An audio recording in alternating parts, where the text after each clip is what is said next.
Бірде Құнанбай сұлтанның жары Ұлжан қатты науқас тартып жатып қалады.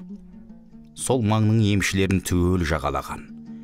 Емі табылмай шарасы таусылуға шақ қалғандай шақта үйіне жол қонақ болып Нұрбетпей қонды.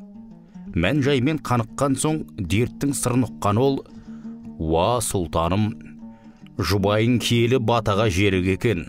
Ол батаны тектінің тұқымы ғана береді.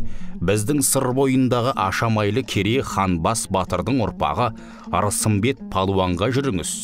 Түбі асылдың түкірігі тисе түлеп шығады» деп Құнанбайды алыс болса да түбінің қайыры бар Айшылықтағы ауылына бір жағы қонақ болып кетуге шақырады.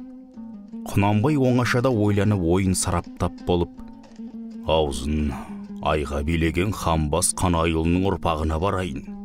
Қамсыз жүргенде қосағымнан айырылып қалармын» деп тобықтының жігіттерін ертіп жолға шығады. Алыс сапар ауыртпашылықсыз аяқталсын ба, арып ашып ескі шіліктегі Арысымбет палуанның шаңырағына келіп тоқтады.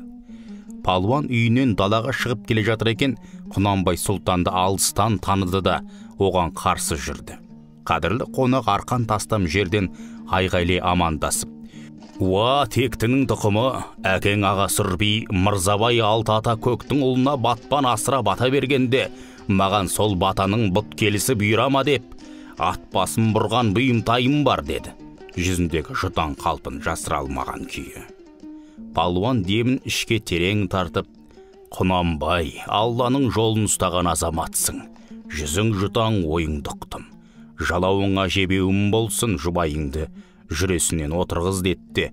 Күректей алақан күн шығысқа қарата жайып: «Уа келінім киелі, сүзіп келген көз аулақ, түртіп тиген тіл аулақ.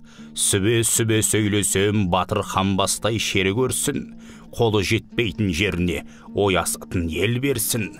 Тақымы таймас алатаудай сүңгі алмайтын ер берсін.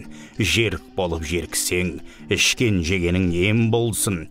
Алталаштың асылы болар, алтын асық ұл берсін. Әділдік болсын ұраны, сүзбе түссе өлмесін. Әумин» деп бет сипады. «Батаңыз бақ боп қонсын палуан. Уа тобықтының тұғырлысы, жол соқты болып қажыған сияқтысыз төрге шығып табан суытыңыз. Келінде тынықсын, Алла пейіліңізді көтерсін». Олар үйге енді. Мал сойылып, ет асылып, дастарқан жайылып, құтты қонақтардың келуі аламан бір мереке сияқтанды. Көп ұзамай сұлтанның жары Ұлжан да басын көтеріп әлденді. Осы сапардан аман есен ауылына қайтқан Құнанбайдың жары көп ұзамай дүниеге алтын асықтай ұл әкелді. Азан шақырып атын Ибрахим деп қойды. Анасының құрсағына біте сала, киелі батаға қанық болған ол баланың адамзаттың бағына туған ұлы Абайға айналарын кім білген? Аталардың ақ жолы кітабынан Темірхан Әбдіков. Оқыған Қуат Ахметжанов.